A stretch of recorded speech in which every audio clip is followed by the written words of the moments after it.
ಈಗ ಸದ್ಯ ಸರ್ಕಾರದಿಂದ ಏನು ಈ ಗ್ಯಾರಂಟಿ ಅನುಷ್ಠಾನ ಸಮಿತಿಗೆ ಕೊಡ್ತಕ್ಕಂಥ ಹಣದ ವಿಚಾರಕ್ಕೆ ತಮ್ಮ ಅಭಿಪ್ರಾಯ ಏನು ಸರ್?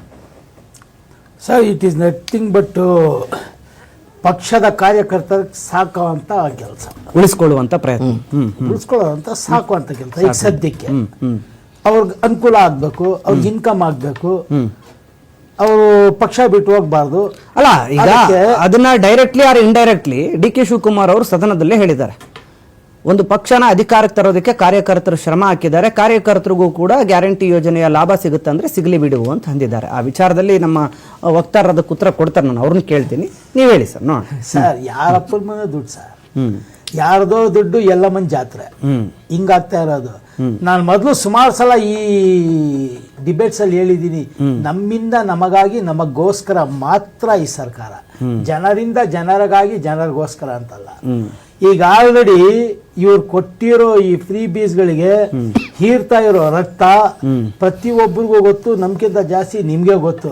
ಯಾವ್ಯಾವ ತರದಲ್ಲಿ ಹಾಲಿಂದ ಹಿಡಿದು ಪೆಟ್ರೋಲಿಂದ ಹಿಡಿದು ಸ್ಟ್ಯಾಂಪ್ ಡ್ಯೂಟಿಯಿಂದ ಹಿಡಿದು ಪ್ರತಿಯೊಂದ್ರಲ್ಲೂ ಬೆಲೆ ಏರಿಕೆ ಎಲ್ಲಿ ಹೋಗಿದೆ ಅಂತ. ಆಯ್ತಾ? ಈ ರೀತಿ ಇವರು ರಕ್ತ ಹೀರಿ ಇವ್ರ ಪಾರ್ಟಿ ಮೆಂಬರ್ಸ್ಗೂ, ಇವ್ರ MLAsಗೂ, ಇವ್ರ ಮಿನಿಸ್ಟರ್ಸ್ಗೂ, ಇವ್ರ ಕಾರ್ಯಕರ್ತರಿಗೂ ಸಂಭಾಳಿಸ್ಕೊಡ್ತಾ ಇದ್ದಾರೆ.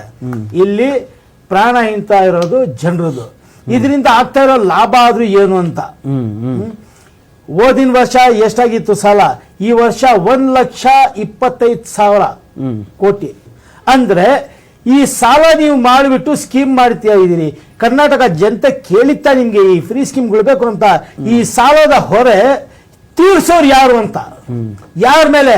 ಹಿಂಗೆ ಇವಾಗ ಈ 2 ವರ್ಷಕ್ಕೆ ಎಷ್ಟು ಲಕ್ಷ ಆಗಿದೆ, ಇನ್ನ 3 ವರ್ಷ ಅವಧಿಯಲ್ಲಿ ಎಷ್ಟು ಆಗ್ಬೇಕು?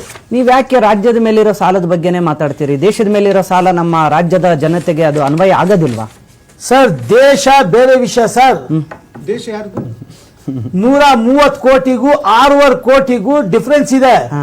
ಒಂದು ಅಂದ್ರೆ ಒಬ್ರು ನಮ್ಮನ್ನ ಕೊಲೆ ಮಾಡ್ತಾ ಇದಾರೆ ಅಂದ್ರೆ ಜಲ್ದಿ ಸಾಯ್ಲಿ ಅಂತ ನೀವು ಮಾಡ್ಬಿಡ್ತೀರಾ? ಅಂದ್ರೆ ಕೊಲ್ತಾ ಇದಾರೆ ಅಂತ ಹಂಗೆ ಇವ್ರು ಕೊಲ್ತಾ ಇರೋದು ಅಲ್ಲ, ಅವ್ರು ಸ್ವಲ್ಪ ಹೊರ ಆಗ್ತಾ ಇದಾರೆ ಅಂತ ಇವರು ಅವ್ರು 30% ಆಗಿದ್ದಾರೆ, ಇವ್ರು 70% ಆಗಿಬಿಟ್ಟವ್ರೆ. 100% ಈಗ ಸಾಯ್ಲಿ ಅಂತ. ಅವ್ರು ಏನ್ ಮಾಡ್ತಾ ಇದ್ರು ಅದಲ್ಲ, ನೀವೇನ್ ಮಾಡ್ತಾ ಇದ್ದೀರಿ, ದಟ್ ಈಸ್ ಇಂಪಾರ್ಟೆಂಟ್. ಈ ರಾಜ್ಯದಲ್ಲಿ ನೀವು ಸರ್ಕಾರಕ್ಕೆ ಬರ್ಬೇಕಂದ್ರೆ ಏನೇನ್ ವಾದಗಳು ಮಾಡಿದ್ರಿ, ಏನೇನ್ ಹೇಳಿದ್ರಿ, ಹೇಳಿರೋದೇನು, ಇವಾಗ ಮಾಡ್ತಾ ಇರೋದೇನು? ಸರ್ಕಾರ ದುಡ್ಡು, ಬೆವರು ಸುರಿಸಿರುವಂತ ಜನ ಬೆವರು ಸುರಿಸಿ ಕಟ್ಟಿರುವಂತ ಟ್ಯಾಕ್ಸಿನ ದುಡ್ಡು ನೀವು ನನಗೆ ನಾಚಿಕೆ ಆಗುತ್ತೆ ಸರ್ ಹೇಳಕ್ಕೆ. ಜಾಬ್ ಸೃಷ್ಟಿ ಮಾಡಿದೀವಿ ಅಂದ್ರೆ ಸತ್ಯವಾಗ್ಲು ಯಾರಿಗೋಸ್ಕರ ಜಾಬ್ ಸೃಷ್ಟಿ ಮಾಡಿರೋದು? ಎಂಪ್ಲಾಯ್ಮೆಂಟ್ ಎಕ್ಸ್ಚೇಂಜ್ ಇಂದ ಅಪ್ಲಿಕೇಶನ್ ಹೊರಡಿಸಿದ್ದೀರಾ? ಯಾರಿಗೋಸ್ಕರ? ನಿಮ್ ಪಾರ್ಟಿ ಕಾರ್ಯಕರ್ತರಿಗೋಸ್ಕರ ಜಾಬ್ ಕ್ರಿಯೇಷನ್ ಮಾಡಿದ್ರು.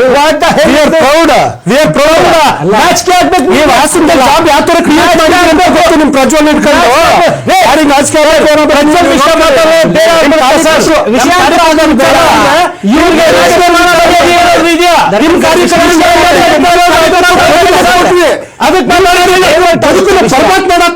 ವಿಷಯ ಡೈವರ್ಟ್ ಆಗೋದು ಬೇಡ ಅಂತ ಅವ್ರು ಬರೋದೇ ಕೆಲಸ ಮಾಡಕ್ಕೆ. ಕಾಂಗ್ರೆಸ್ ವಕ್ತಾರರು ಉತ್ತರ ಕೊಡೋದನ್ನಿಲ್ಲ.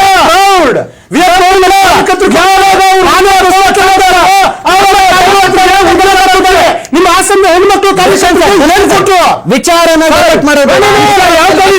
ಕಾರ್ಯಕರ್ತರ ಬಗ್ಗೆ ಮಾತಾಡಿದಾಗ ನನ್ನ ಕಾರ್ಯಕರ್ತರನ್ನ ನಾವು ಬಿಟ್ಕೊಡೋ ವ್ಯಕ್ತಿನೇ ಅಲ್ಲ. ಬಿಜೆಪಿ ಪಕ್ಷ ಯಾರ ಅಪ್ಪನ ಮನೆ ದುಡ್ಡು ಅಂತ ನಿಮ್ಮ ಅಪ್ಪಂದಲ್ಲ ನಡೆಯಪ್ಪ. ವಿಚಾರಕ್ಕೆಲ್ಲ ಮಾತಾಡಕ್ ಬರ್ಬೇಡ.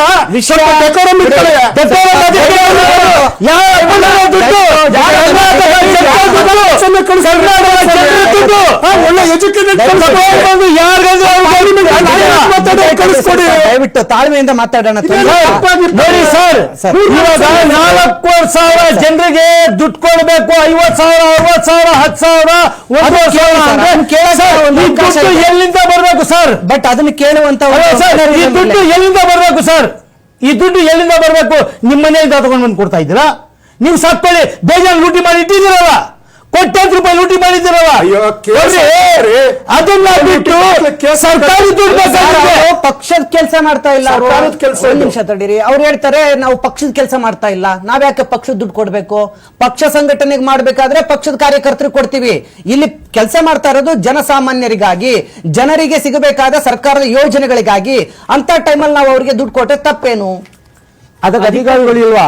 ಗೌರ್ಮೆಂಟ್ ಅಪಾಯಿಂಟ್ಮೆಂಟ್ ಮಾಡಿಲ್ವಾ ನೀವು ಆಫೀಸರ್ಸ್? ಬೇರೆ ವರ್ಕರ್ಸ್ ಇಲ್ವಾ? ಅವ್ರು ನೋಡ್ಕೊಳ್ತಾರೆ ಬಿಡಿ. ಈ ಅಡಿಷನಲ್ ಎದಕ್ ಬೇಕು? ಈಗ ಅವ್ರು ಕೇಳೋದ್ರಲ್ಲಿ ತಪ್ಪೇನಿದೆ ಸರ್? ಈಗ ಒಂದ್ ನಿಮಿಷ, ಇದೇ ಗ್ಯಾರಂಟಿಗಳನ್ನ, ಇದೇ ಉಚಿತ ಯೋಜನೆಗಳನ್ನ ಬೇರೆ ಬೇರೆ ರಾಜ್ಯದಲ್ಲಿ ಕಾಂಗ್ರೆಸ್ಗಿಂತ ಹೆಚ್ಚು ಬಿಜೆಪಿ ರಾಜ್ಯ